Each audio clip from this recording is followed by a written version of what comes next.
name's Allen Benedikt. I am the founder of 12-Ounce Collective and one of 3 partners that we have that runs this facility. And we are proud to be launching as the USA showcase facility for ROQ.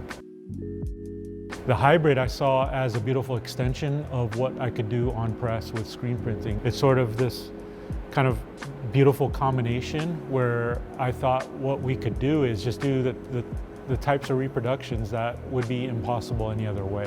The equipment itself can do a lot, but in this sort of setup, can do pretty much anything we can dream up. The ROQ presses are extremely easy to get up and running with, but yet they have that depth to them that if you want to get down in the weeds and really tweak it and push it to its absolute limits, that there are ways of getting into that.